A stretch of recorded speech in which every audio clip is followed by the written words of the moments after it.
बिस्मिल्लाहिर्रहमानिर्रहीम, अस्सलाम वालेकुम, वेलकम टू साबरा कुकिंग। आज मैं आपको बताने जा रही हूँ कि ब्रोस्ट मसाले के ज़रिए से आप किस तरह से जो है वो कम से कम इंग्रेडिएंट्स में जो है वो ब्रोस्ट बना सकते हैं घर बैठे। तो हमें इसके लिए जो इंग्रेडिएंट चाहिए उसमें है, हमें चाहिए होगा आधा किलो चिकन और हमें चाहिए इसके साथ ये ब्रोस्ट मसाला पैकेट जो कि मैं इसमें शामिल करूँगी। अगर आप चाहें तो इसके लिए आप 1 किलो चिकन भी यूज़ कर सकते हैं और 1 किलो चिकन में आप ये पूरा ब्रोस्ट मसाला यूज़ करें। अब मैं इसमें जो है वो हाफ़ केजी चिकन में जो है वो हाफ़ पैकेट जो मैं है इसमें यूज़ करूँगी और इसमें से जो है वो थोड़ा सा बचा लूँगी। ये मैं हाफ़ पैकेट जो है वो इसमें अच्छी तरह से देखिए मैं लगा देती हूँ और इसे मैं अच्छी तरह मिक्स और ये जो बाकी बचा हुआ है ये मैं इसको बाद में यूज़ करूँगी। अब मैं इस मसाले को जो है वो चिकन के साथ जो है वो अच्छी तरीके से जो है इसको मैं मिक्स कर दूंगी ताकि ये चिकन के अंदर जो है वो अच्छी तरीके से जज्ब हो सके। अब मैं इसको तकरीबन 2 घंटे के लिए जो है वो मैरिनेट होने के लिए रख दूंगी। अब 2 घंटे हो चुके हैं मैरिनेट हुए चिकन को। अब मुझे जो चाहिए होगा वो है मैदा। अब मैं ये मैदा लूँगी तकरीबन 4 टेबल स्पून। 1 2 3 ये मैंने 4 टेबल स्पून जो है वो मैदा ले लिया है। अब मुझे जो नेक्स्ट इंग्रेडिएंट्स चाहिए होगा वो होगा ग्राम फ्लोर यानी कि बेसन। अब मैं इसको शामिल करूँगी 3 टेबल स्पून। 1 2 और ये 3 टेबल स्पून। मैंने 3 टेबल स्पून इसमें बेसन शामिल कर लिया है। अब मुझे जो तीसरा इंग्रेडिएंट चाहिए होगा वो है मसाला। ये जो है जो मैंने बकाया मसाला रखा था इसको हम तकरीबन इसको हम 2 टेबल स्पून इसमें यूज़ करेंगे।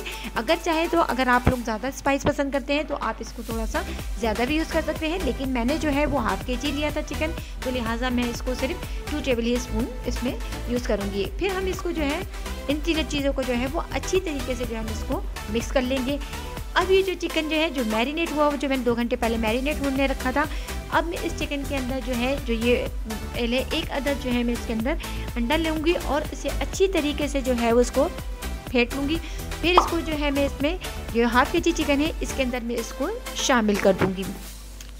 इसके बाद जो है मैं इसको जो है जो शामिल किया हुआ जो है अंडा है इसको मैं अच्छी तरीके से जो है वो चिकन के साथ जो है वो मिक्स कर दूंगी ताकि अंडे की जो है अच्छी तरीके से इस पर कोटिंग हो जाए।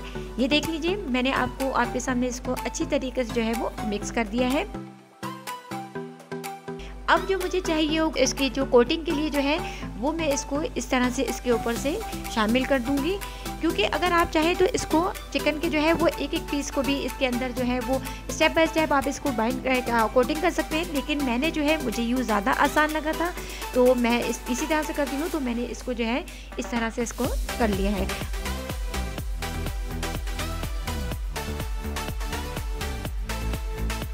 अब जो है हम इसको फ्राई करने चलते हैं और अब ये देखिए मैंने जो है वो मीडियम फ्लेम पर जो है वो ऑयल जो है वो गरम कर लिया था। अब मैं इसके अंदर जो है वो जो चिकन के जो पीसेस हैं मैं इसको 1 बाय 1 इसके अंदर जो है वो शामिल कर लूँगी। देखिए लेकिन ये याद रहे कि जो है वो फ्लेम की जो है वो स्पीड जो है वो तकरीबन मीडियम होनी चाहिए, न ज़्यादा होनी चाहिए, क्योंकि जितनी ज़्यादा होगी तो ऊपर की जो है इसकी कोटिंग जो है वो जल जाएगी और अंदर से चिकन कच्चा रह जाएगा।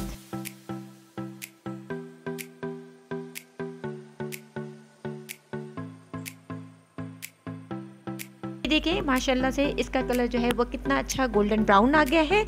ये फ्राई हो चुका है। अब ब्रोस्ट जो है वो तैयार है। अब देखिए माशाल्लाह इसकी जो है वो आप देख रहे हैं कि इसकी लुक जो है वो कितनी अच्छी आई है, कितने गोल्डन ब्राउन्स और कितने क्रिस्पी से इसके ऊपर जो है वो लेयर्स आई हैं। अब आप इसको केचप और मायोनीज़ के साथ जो है वो इंजॉय कीजिए, खाइए और इंजॉय कीजिए।